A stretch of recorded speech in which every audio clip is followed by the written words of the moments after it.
Assalamualaikum warahmatullahi wabarakatuh. Salam sejahtera bagi kita semua. Perkenalkan, saya Rizky Kurnia Thohir, dosen program studi Rekayasa Kehutanan Institut Teknologi Sumatera.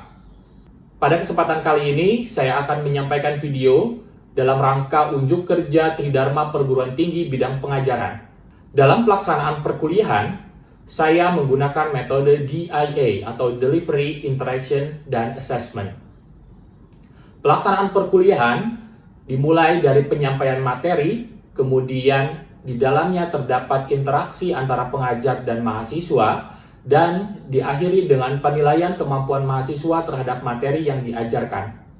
Pelaksanaan perkuliahan dilakukan secara efektif dan terukur dan mengacu kepada capaian pembelajaran yang telah ditentukan. Pada kesempatan kali ini, saya akan menjelaskan mata kuliah Bioekologi Satwa Liar dengan bobot SKS 3 SKS dengan kode mata kuliah RH2233. Adapun deskripsi mata kuliah ini akan membahas ruang lingkup bioekologi satwa liar dengan pokok bahasan konservasi satwa liar, membahas mengenai zoogeografi, komponen habitat, tipe habitat, faktor lingkungan, populasi satwa, penyebaran satwa, interaksi satwa, perilaku satwa, faktor lingkungan yang memengaruhi satwa, serta kebijakan perlindungan yang berkaitan dengan satwa liar.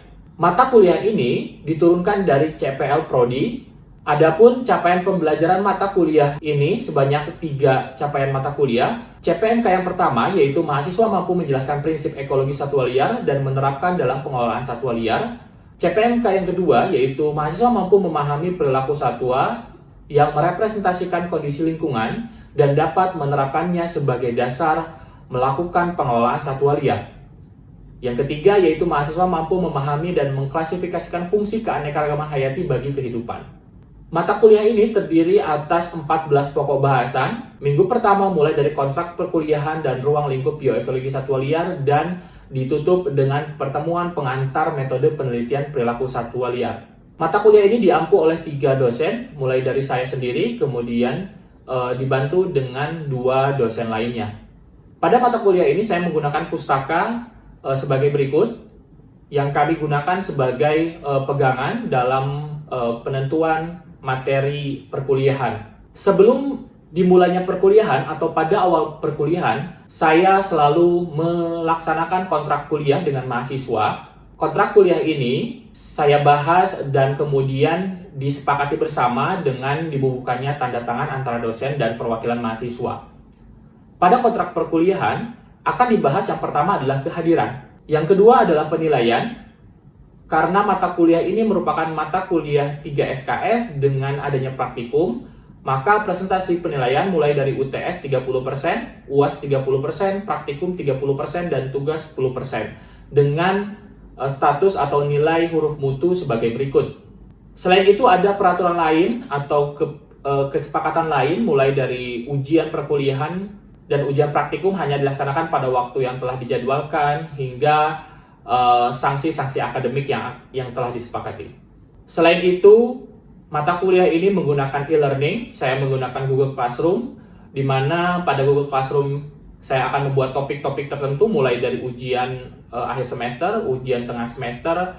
Ada juga hafalan, di mana mata kuliah ini menekankan mahasiswa bisa mengingat dan menghafal taksonomi dari satwa liar, kemudian adanya materi tugas praktikum hingga bahan dan rujukan untuk perkuliahan ini.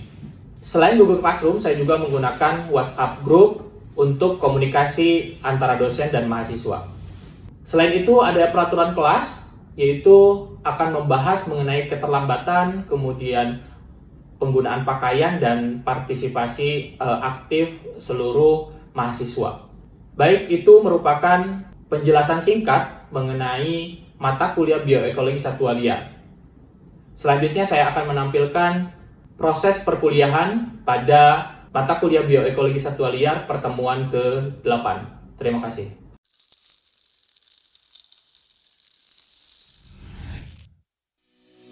Assalamualaikum warahmatullahi wabarakatuh. Selamat siang semuanya.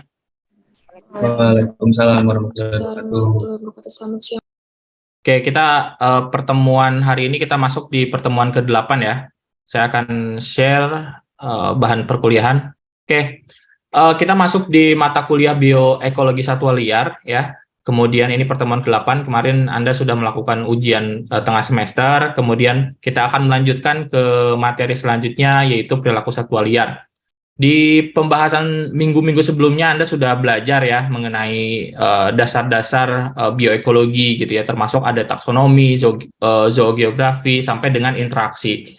Nah, informasi-informasi yang Anda dapatkan sebelumnya atau mata kuliah atau materi yang Anda dapatkan sebelumnya itu akan dipergunakan gitu ya, terlebih dalam perkembangan ilmu perilaku satwa liar, dan nantinya ilmu perilaku satwa liar ini akan digunakan untuk kegiatan-kegiatan konservasi keanekaragaman hayati.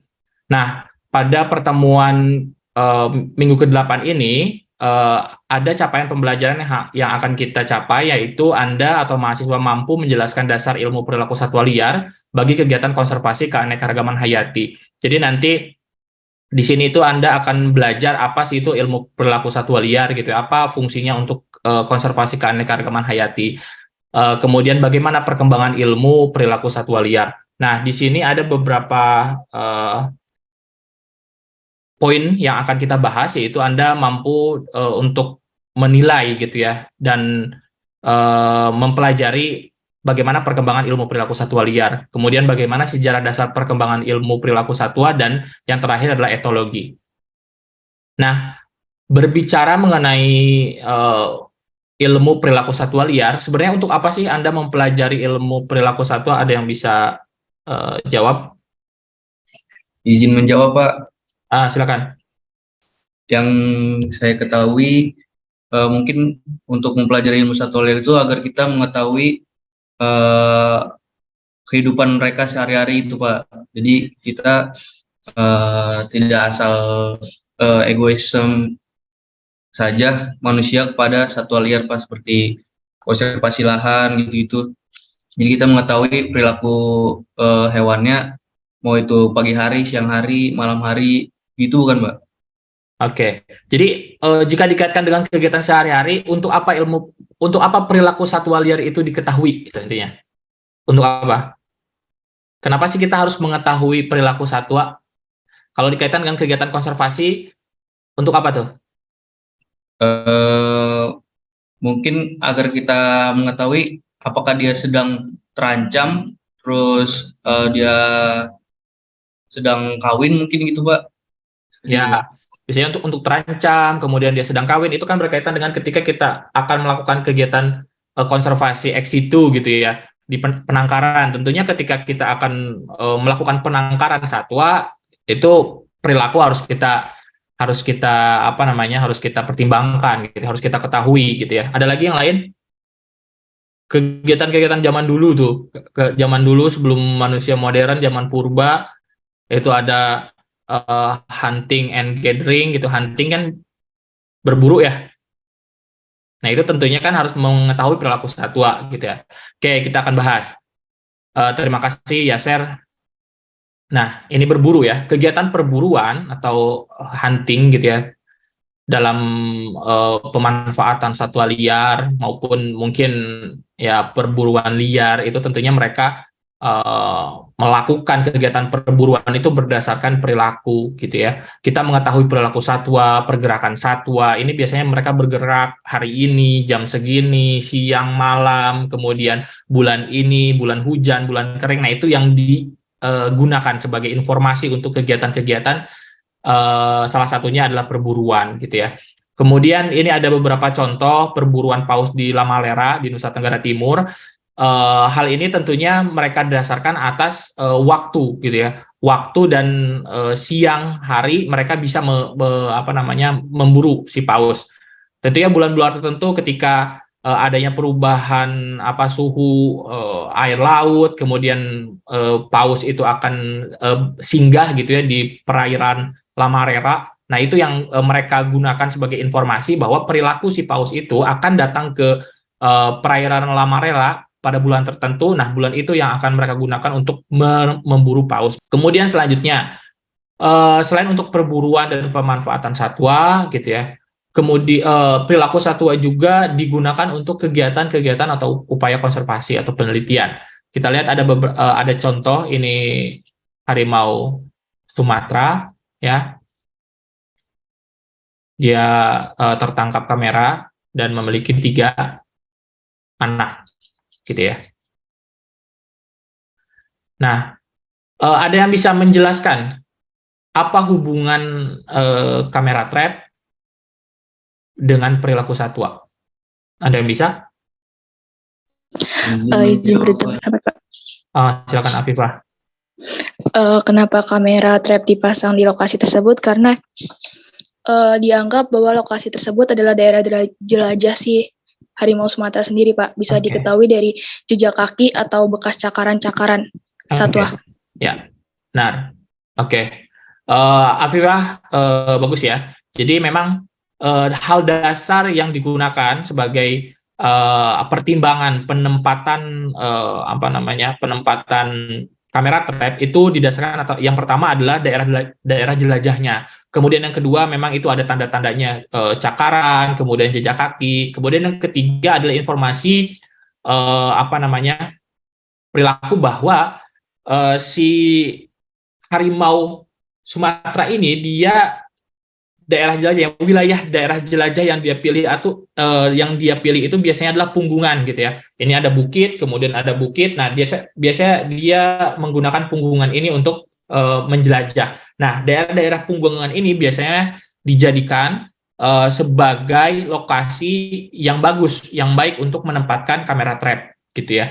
Nah, hal-hal tersebut kan berdasar atau berangkat dari informasi-informasi perilaku satwa, ya. Kemudian selanjutnya hobi, ya. Ketika Anda hobi, ya, ayah Anda mancing, gitu ya. Biasanya kan ada informasi, ya, informasi mancing. Oh, di lokasi itu tuh bagus tuh, gitu. Oh, di sana udah nggak ada. Nah, itu kan perilaku tuh. Biasanya mungkin saat mancing siang hari, ya, ikan itu biasanya kan nggak mau terlalu panas gitu airnya. Mereka mungkin memilih lokasi yang rindang, gitu ya. Nah, lokasi-lokasi rindang itu dijadikan sebagai informasi sebagai daerah yang baik untuk memancing, gitu ya. Hobi, kemudian bird watching, gitu ya. Kapan kita bisa melakukan bird watching, wisata untuk melihat burung, gitu ya? Pagi hari tentunya, ya, pagi hari atau sore hari. Nah, itu hal-hal tersebut kan digunakan, ya, informasi perilaku satwa itu digunakan untuk kegiatan hobi. Nah, berbicara mengenai perilaku, ya, tentunya kan perilaku yang kegiatan yang diekspresikan dalam kegiatan sehari-hari, ya, dalam kegiatan sehari-hari, apakah itu dilakukan oleh satwa maupun manusia. Nah, bagaimana kita menginterpretasikan perilaku satwa itu biasanya kita berangkat dari apa yang disebut dengan antropomorfisme. Jadi antropomorfisme ini yaitu pengenalan ciri-ciri manusia pada binatang, tumbuhan, atau benda mati. Jadi kita menganalisis perilaku satwa itu kita dekati dari kegiatan-kegiatan atau ciri-ciri atau perilaku yang dilakukan oleh manusia, gitu ya. Kalau kita contoh saja nih, ini ada ilustrasi, gitu ya. Ini tikus, dia bisa mengendarai si elang, kemudian duduk, pakai baju dan lain sebagainya, kemudian menunjuk karena ketakutan, gitu. Nah, ini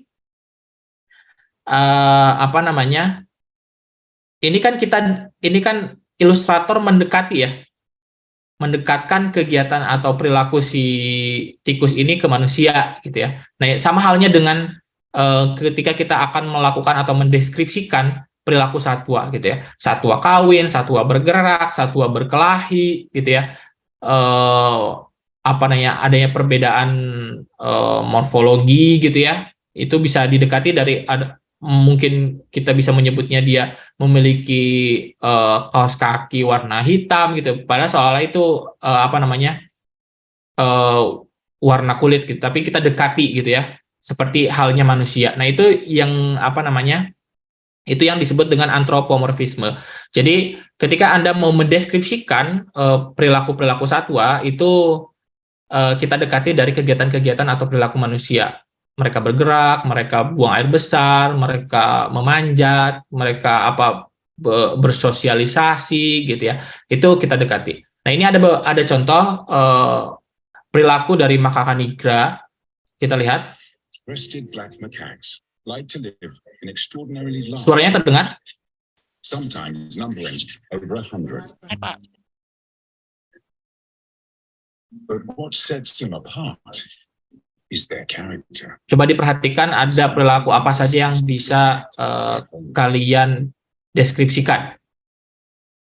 Oke, itu secuplik ya informasi atau perilaku dari makaka nigra. Ada yang bisa mendeskripsikan perilaku apa saja yang ditemui? Izin mencoba menjawab, Pak. Silakan. Berdasarkan video tadi terdapat beberapa aktivitas. Yang pertama ada bersosialisasi. Kan tadi habis hujan ya, ada beberapa satwa juga yang mengeringkan tubuhnya, terus lalu berteduh. Ada juga beberapa satwa yang menggendong anak. Dia melompat dari satu tempat ke tempat yang lainnya. Terus ada yang berjalan, ada yang berlari, terus ada yang memanjat juga, bercanda dan makan, Pak. Oke. Tadi penjelasan Afifah udah lengkap ya. Ada banyak sekali perilaku yang yaitu tentunya kan makan segala macam kan itu didekati dari kegiatan-kegiatan manusia tadi berpelukan, kemudian pada saat hujan mereka berteduh seolah-olah itu payung gitu ya di di palem-paleman itu, kemudian mereka panen makanan gitu termasuk kelapa gitu ya. Ketika ada kelapa mau jatuh mereka berlarian gitu. Nah, itu informasi-informasi tersebut itu sangat penting untuk kegiatan-kegiatan konservasi gitu ya. Terlebih dari video ini kita bisa tahu tuh preferensi atau pakan dari si makaka nigra itu apa saja. Nah, maka ketika kita akan melakukan kegiatan konservasi makaka nigra, jenis-jenis pakan ini harus kita perhatikan. Itu salah satunya ya. Termasuk tadi kebutuhan kanopi gitu ya. Kalau misalkan tidak ada lagi hutan, bagaimana cara mereka untuk mengajarkan ke anak-anaknya itu bagaimana cara untuk bergelantungan, melompat dari satu dahan ke dahan yang lainnya. Nah, itu informasi-informasi yang sangat relate gitu ya, berkaitan antara perilaku dengan kegiatan-kegiatan konservasi yang akan kita lakukan, ya. Oke, nah ini kita beranjak ke para ahli biologi evolusi yang berperan penting dalam studi perilaku. Yang pertama adalah Charles Darwin gitu ya. Ini sangat terkenal gitu ya. Anda pasti sudah tahu bahwa dia menyebutkan teori evolusi gitu ya. Nah, di teori evolusi ini menyebutkan bahwa penyesuaian diri pada satwa dan tumbuhan bukanlah penciptaan yang tiba-tiba. Jadi nggak tiba-tiba. Jadi ada serangkaian proses gitu ya, perubahan evolusi yang membutuhkan waktu yang lama. Jadi kalau kalian masih mungkin ingat ya, manusia ini berasal dari kera gitu ya. Ini sebenarnya bukan Darwin gitu. Di bukunya itu tidak ada Darwin menjelaskan bahwa manusia itu berasal dari kera gitu. Tapi dia menyebutkan bahwa ada perubahan evolusi yang membutuhkan waktu yang lama gitu. Bukan berarti kita berasal dari kera gitu ya. Tapi manusia memang sudah diciptakan kemudian berevolusi sesuai dengan karakter-karakter tertentu. Nah, karakter-karakter yang membentuk itu diantaranya adalah ada seleksi alam dan seleksi seksual gitu ya. Nah, ini yang menyebabkan ada banyaknya spesies gitu ya. Dalam bukunya On the Origin of Species, dia menyebutkan ada dua hal, ada seleksi alam dan seleksi seksual yang menyebabkan adanya perubahan, adanya perbedaan spesies gitu ya, baik itu perilaku maupun morfologi. Yang pertama untuk seleksi alam ini terdiri atas 3 bagian, yaitu ada variasi, ada heredity atau faktor keturunan, dan differential reproduction. Jadi ketiga hal ini ada variasi, keturunan, kemudian perbedaan reproduksi yang menyebabkan ya evolusi spesies sehingga banyak spesies yang berbeda gitu ya. Kemudian yang kedua adalah seleksi seksual, tentu saja gitu ya. Ini adanya perbedaan reproduksi mungkin dari hasil kegiatan kompetisi antara jantan dan betina. Kan biasanya untuk betina ini kan biasanya memilih jantan yang dianggap memiliki fate yang bagus gitu, yang memiliki bibit bobotnya yang bagus gitu ya. Maka kan biasanya jantan itu kan untuk burung-burung biasanya jantan lebih cantik karena untuk untuk attract atau untuk menarik perhatian si betina gitu ya. Sehingga betina itu bisa menentukan pilihan, oh jantan ini bagus gitu ya. Nah, hal ini memang menghasilkan morfologi dan perilaku yang kompleks yang tidak sesuai dengan seleksi alam gitu ya kalau seksual. Sehingga di dalamnya ada trade off antara seleksi seksual dan seleksi alam. Jadi seleksi seksual dan seleksi alam ini yang menentukan gitu ya adanya perbedaan morfologi dan perilaku dari beberapa spesies gitu ya. George Christopher William dia menjelaskan bahwa seleksi kelompok itu tidak sama dengan teori Darwin tentang seleksi alam. Dia menyebutkan bahwa seleksi alam atau yang berkaitan dengan individu tadi lebih mungkin mengakibatkan perubahan evolusi daripada seleksi kelompok ya. Ini etologi ya. Ini lebih ilmu yang berkaitan dengan mempelajari ilmu perilaku. Jadi etologi itu berkaitan dengan ilmu yang mempelajari perilaku satwa. Itu etologi ya. Kemudian 3 ahli etolog ini ada Lawrence, Tinbergen, dan von Fries. Ini penelitian-penelitian yang mereka gunakan atau yang mereka teori-teori yang mereka gunakan. Kalau Lawrence itu memfokuskan pada pengamatan atau observasi atau etogram. Kalau Tinbergen itu ada 4 pertanyaan perilaku. Kemudian kalau von Fries ini mengenai eksperimen tarian lebah. Nah, ini pertanyaan Tinbergen ada 4 untuk menjawab perilaku satwa. Apa mekanisme yang melatar belakanginya? Apakah dia lapar? Apakah ada persaingan? Kemudian apa nilai survival? Kemudian bagaimana perkembangan perilaku dan bagaimana perilaku berkembang atau berevolusi. Nah, ini untuk eksperimen tarian lebah. Jadi untuk menilai, untuk melihat si lebah itu bagaimana cara dia mengetahui posisi gitu ya.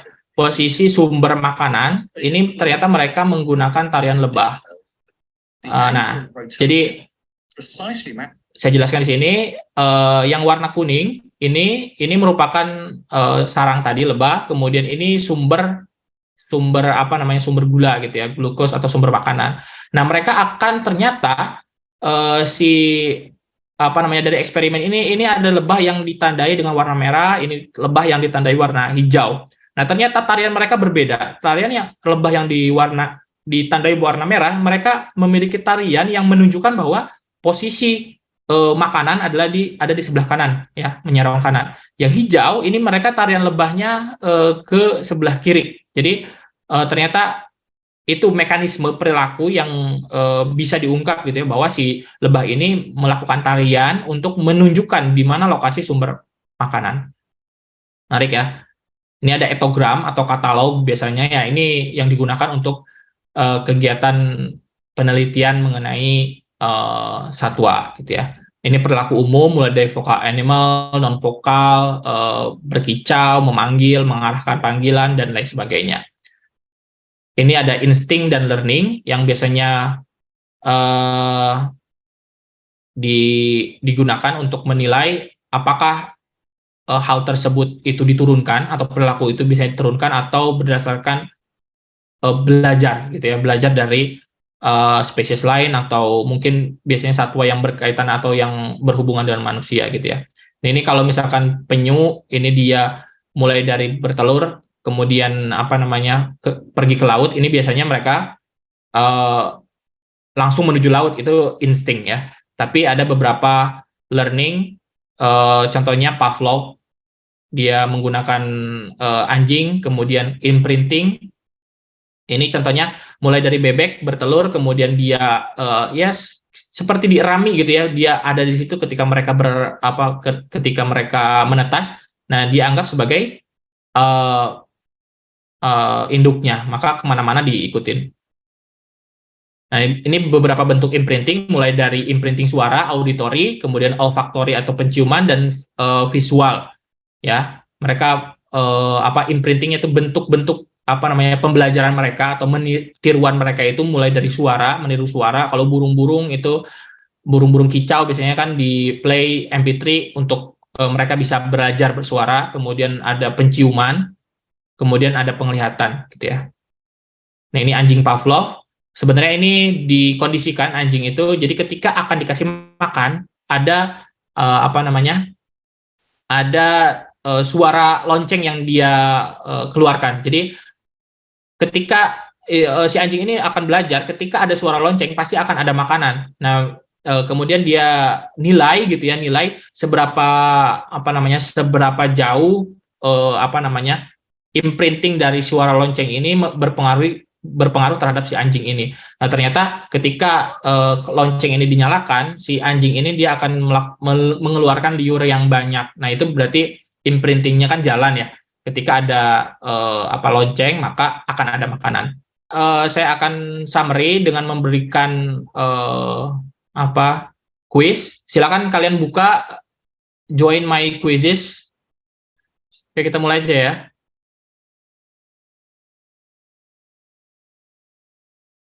Silakan dijawab.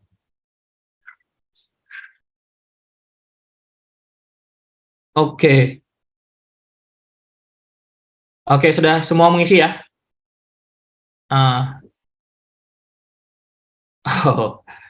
Ya, yang pertama Yaser, yang kedua Rentina, yang ketiga Ruben. Dengan akurasi tadi di atas 70 ya. Saya harap Anda bisa mengerti dari pertemuan kita 81 ternyata ya akurasinya. Oke, saya anggap Anda bisa menangkap mengenai pertemuan kita hari ini gitu ya. Oke, nanti semua materi dan mungkin link video hari ini akan saya share di Google Classroom ya. Jadi Anda nanti juga bisa cek berkala di situ.